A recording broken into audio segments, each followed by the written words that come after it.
Accès à l'eau potable, vol de matériel quand des sous-traitants de la SONEB sabotent les efforts des populations. Alors voilà le thème retenu aujourd'hui dans le but de défendre les populations de la localité de Glodjibé, plus précisément, qui ont grogné pendant toute la semaine dernière, dénonçant les actions de certains agents des entreprises sous-traitantes de la SONEB qui volent les matériaux lorsqu'ils sont en train de faire les travaux au nom de la SONEB. Hugues-Hector Zougo. Ça fait très mal, parce que déjà, l'eau, c'est la vie. Et vous savez que difficilement on arrive à avoir accès à l'eau potable au niveau de certaines régions de notre pays. Et depuis lors, donc, le gouvernement en place, à la suite de tout ce qui a été fait par les précédents gouvernements, se met à la tâche, met les moyens à disposition de la SONEB pour que nos concitoyens puissent avoir de l'eau dans les robinets. C'est un travail qui est très difficile. C'est un travail qui est très difficile parce qu'il faut mobiliser les ressources. Après, maintenant, identifier quelles régions sélectionner au détriment d'autres, parce qu'on ne peut pas l'offrir à tout le monde au même moment, alors que la loi fondamentale fait obligation à ce que nous puissions permettre à tout citoyen d'avoir de l'eau chez lui. Et donc, quand l'État met les moyens à disposition, quand la SONEB décide de pouvoir confier ces travaux-là à d'autres structures partenaires, parce qu'elle considère peut-être qu'à elle toute seule, elle ne pourra pas le faire en un temps optimal. Elle ne pourra pas servir tout le monde, en tout cas les régions ciblées, elle ne pourra pas les servir en un laps de temps. Elle préfère donc ouvrir des marchés pour que les entreprises puissent postuler, qu'on puisse voir ces entreprises-là qui, effectivement, pourraient faire le travail dans de meilleures conditions. Et que sur le terrain, ce que vous décriez là, se vive. Vous avez vu toute la semaine dernière, comme vous l'aviez dit en introduction, ce n'est que des plaintes des populations. Des populations, oui, de la localité. De la localité. On est à Glo.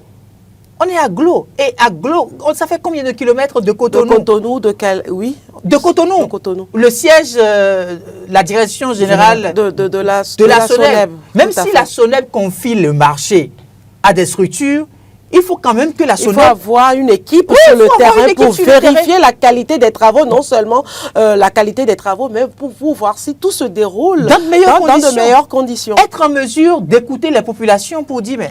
Un téléspectateur ou auditeur en ligne, bonjour.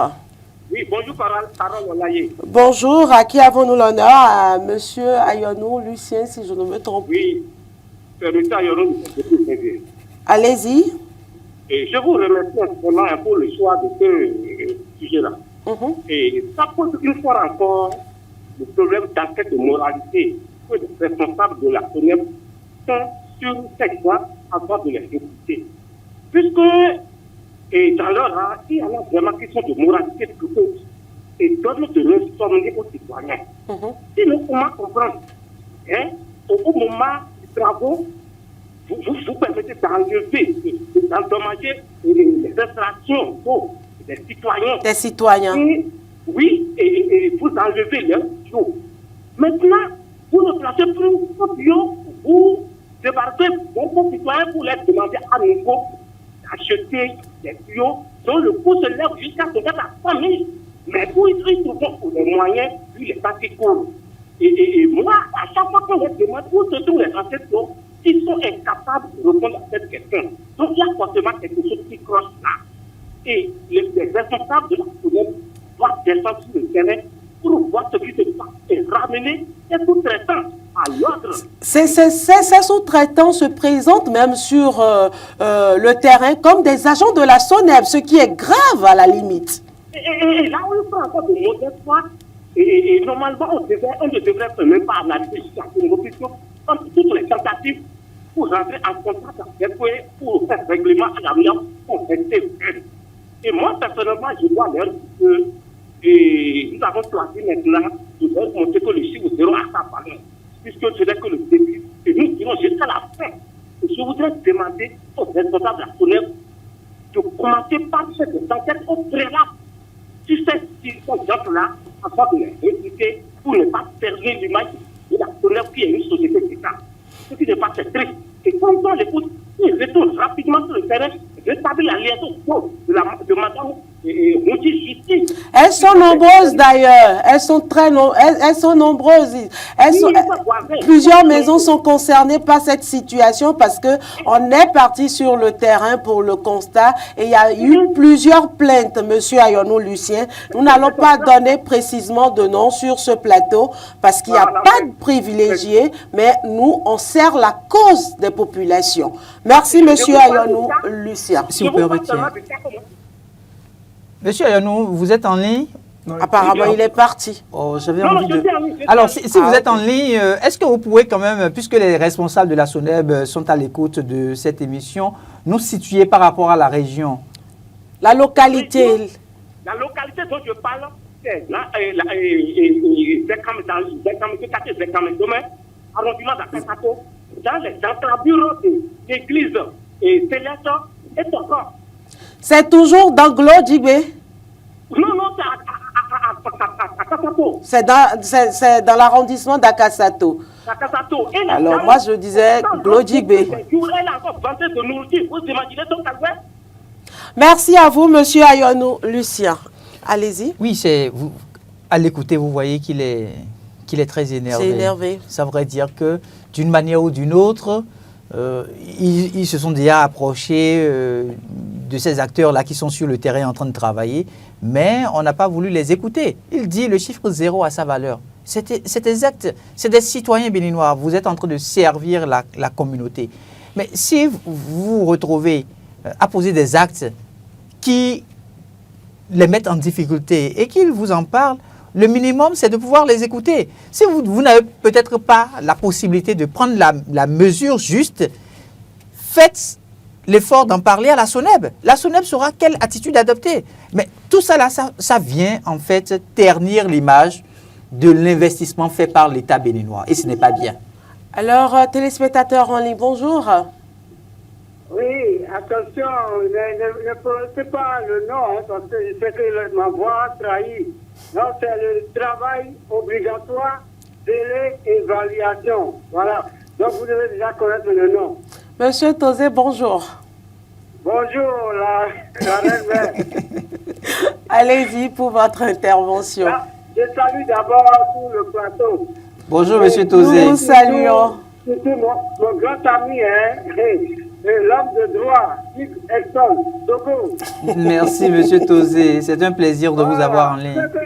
Il y a un prénom italien qui s'appelle Leatricia. Ça veut dire la joie. Tout le monde est en joie. Merci. Nous partageons votre joie aussi. Merci à vous.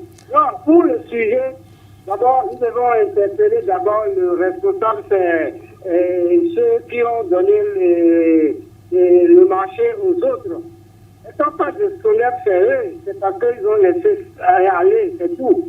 Et quand pas de voleurs, ils sont d'autres entités. Il y a voleurs et puis ceux dont nous appelons, vous connaissez bien le nom, on les appelle là parce qu'ils sont de la mauvaise foi. Donc ceux-là, c'est les deux-là, ils sont de la même chose. Il n'y a pas une différence entre voleurs et dans ce que je parle. Je vais connaître déjà. Monsieur Tozé, nous n'allons pas affirmer qu'ils ont déjà volé, mais ce qui est sûr, les populations ne retrouvent pas les matériaux installés préalablement et indépendamment des travaux de la SONEB pour pouvoir avoir accès à l'eau. Et là, les populations souffrent parce que aujourd'hui, là où nous en sommes, elles n'ont pas d'eau potable et difficilement, ces bonnes dames vaquent à leurs différentes activités. Merci à vous, Monsieur Tozé. D'accord, merci. Bonne journée, bon début de semaine. Merci. Hugues, terminez vos propos oui, pour donc que je puisse donner la parole à tout ça vient en fait ternir l'image de l'investissement fait par l'État béninois. Imaginez que le chef de l'État soit en train de suivre cette émission et qu'il se rende compte qu'après autant d'efforts pour qu'on arrive à trouver des moyens en vue de permettre aux populations béninoises d'avoir de l'eau potable, que ce soit de ce genre de situation Que les populations qui se vivent. Ce n'est pas bien. Alors Stéphane? Non, je pense que enfant chez moi, on dit Vironoué, Vironoué. La population elle-même appelle déjà. La population elle-même appelle et parle. Je pense qu'il faut vraiment que les autorités en charge de la SONEB, si elles sont à l'écoute, qu'elles prennent rapidement et véritablement leurs responsabilités pour interpeller ceux avec qui ils ont sous-traité ces marchés-là, pour que les responsabilités soient situées. Ensuite, il faut que ces sous-traitants-là aient pitié des populations. Parce que c'est d'abord avoir l'eau chez soi. Pas d'abord des populations, mais d'abord du directeur général de la SONEB. Parce que ne soyez peut-être pas surpris qu'un mercredi, on dise voilà. que bon. Oui, je vais aller par gradation et donc du plus petit au plus grand. Pour dire que les populations, il faut avoir pitié d'elles. Manger, c'est déjà assez difficile. Maintenant, se débrouiller pour raccorder l'eau chez soi et que des individus comme ça viennent créer des dommages là. Je trouve que ces populations-là doivent être même dédommagées. Parce que, parce que quand vous les privez d'eau, vous les créez pas du tout de moyens pour pouvoir racheter tout ça. Vous leur créez même de préjudice. Et vous leur fermez la porte du dialogue. C'est ça. C'est grave. C'est ça. C'est grave. Il faut que le responsable de cette structure de sous-traitance soit rapidement interpellé. Le comble, c'est que les populations ne retrouvent même pas ce qu'elles avaient acheté. On dit, mettez-nous à disposition ce que vous avez retrouvé en creusant. Non, je pense que... Elles vont retrouver ça. Elles vont retrouver. Je pense que quand les autorités de la SONEB vont prendre les mesures qu'ils imposent, non, ça va sortir. Ne vous en faites pas. Ça va sortir. Ça va sortir. Si c'est là, ça va sortir. Maintenant, au cas où ce ne sera pas là. Non, ça doit être là. Puisque l'eau passait. L'eau passait, donc ça doit être là. Donc ils vont pouvoir dire où est-ce que c'est passé, par quelle alchimie ça a disparu. Nous, on n'est pas là pour savoir ce qui s'est passé. C'est à eux d'expliquer maintenant. Des tuyaux installés sur 50 mètres, 100 mètres environ, à peine. Ils n'ont rien laissé pour les populations. Moi, ce qui me cœur dans l'affaire, c'est le fait d'avoir fermé le dialogue. Le dialogue. On ne peut pas narguer des gens. Oui.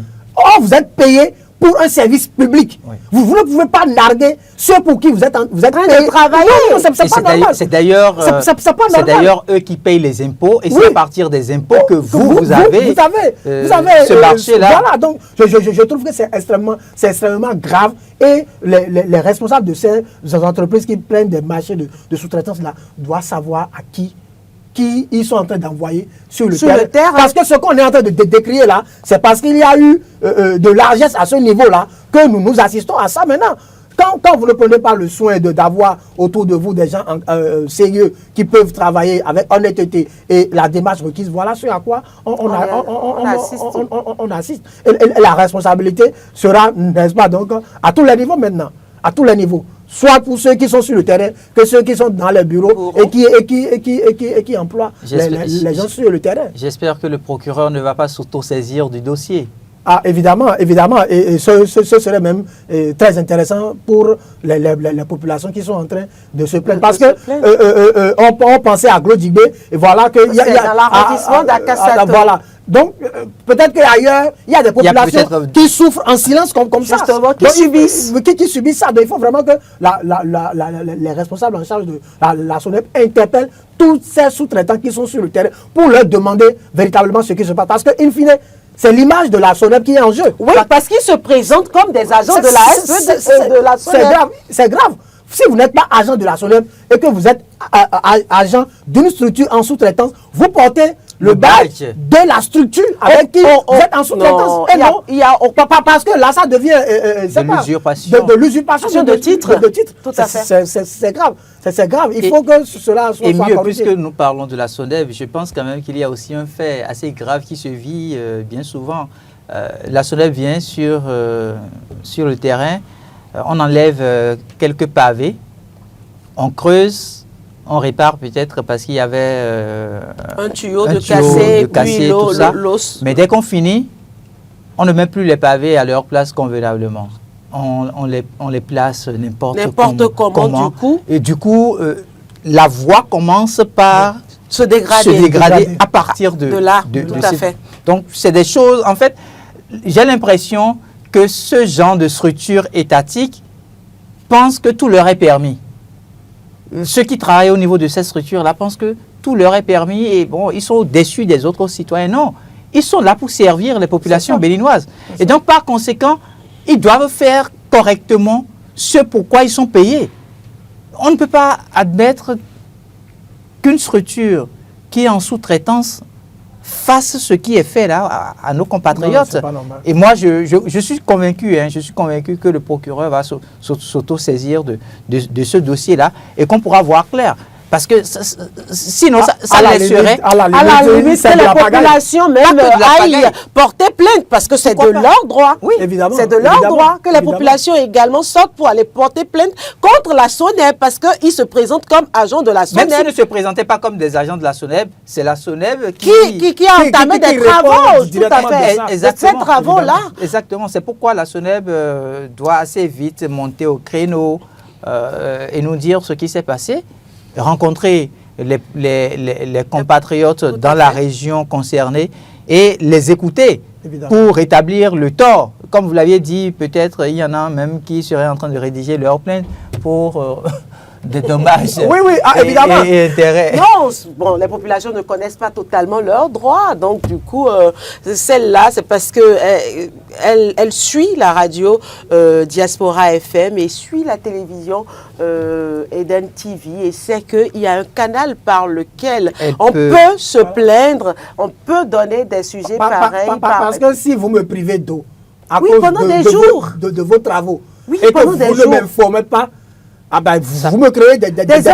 Parce que même la SONEB, quand elle veut faire une coupure, elle annonce à l'avance. Vous ne pouvez pas me couper comme ça et puis m'empêcher de parler. Et puis même, c'est mon matériel tout à fait qui est détruit. Non, c'est pas normal. C'est pas du tout normal. Il faut pouvoir trouver une solution à cette merci situation. Stéphane, merci Hugues-Hector Zogo, merci aux téléspectateurs de nous avoir suivis. C'est déjà la fin de ce numéro de Matin d'Eden. Nous espérons que toutes ces plaintes ne sont pas tombées dans les oreilles de sourds et que la SONEB prendra très vite ses responsabilités vis-à-vis de cette triste situation que vivent les populations de l'arrondissement de Kassato. Oui, j'ai oublié, je ne pourrais pas dire le quartier exactement. Merci à toutes et à tous de nous avoir suivis. Très bonne semaine à chacun.